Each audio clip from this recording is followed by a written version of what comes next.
Ngibingelele kubalaleli babukeli be-white media obingelelayo ke uMajotha ngumfana kaZungu isibongo ubaba wami ke ubaba umkhweli ngibuya phansi kwamaphumulo okhukho oyengweni isigodi kushuthi ke uMajotha khona senginesikhashana nje ngicula umculo kaMaskandi sekuze kwafika la kuthenini khona angibe neqembu lami nami engikwazi ukuthi ngikhiphe phansi kwalo kahle kahle ngichaza ukuthi ke sengine company uqobo lwayo eregistiwe iyathexwa inakho konke nje okudingakalayo so ke umsebenzi wami lo okhona njengamanje nje omusha enzokhipha ngo-October ngizobe ngikhipha phansi kwayo le company lena ngiyanxusa ke bonke ababukeli abalaleli nje bonke bomsakazo bangeseke ngoba njoba nje ngiyenza kokuqala and ngiyafisa ukubona impumelelo so konke abazobe bekwenza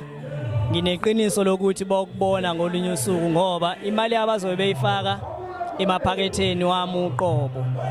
so ke ngicabanga ukuthi izinto eziningi bazobe beyibona ngamehlo nayo lesidi engikhuluma ngayo isiqaliwe vele studio maduze nje ngabo-October izophuma so ke nginesifiso ke sokuthi ngoba ngumuntu osebenzayo ongasebenzi yedwa nginezinsizwa engisebenza nazo ngiyafisa ukuthi nazo ngolunye usuku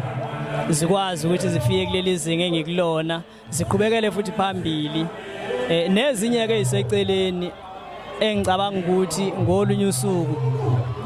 ziyothanda ukuthi zisebenzisane noMajotha ngiqedeke lapho ngibuyele kulomcimbi lo Mpucuzeko umcimbi osunesikhathi uma ngingaphonsisi kulako 7 isikhombisa ngokwesizulu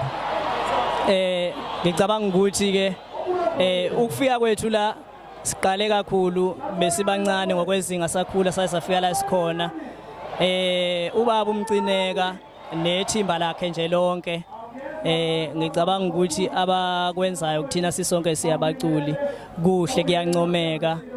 nabanye abaculi ngiyethemba bayakuthakasela noma ke zikhona ingqinamba makusuke kusetshenzwa kodwa ngicabanga ukuthi ayikho into engalungiseki ngibonge kakhulu ngoba kusekuningi okusamele kwenzeke ngiyabonga.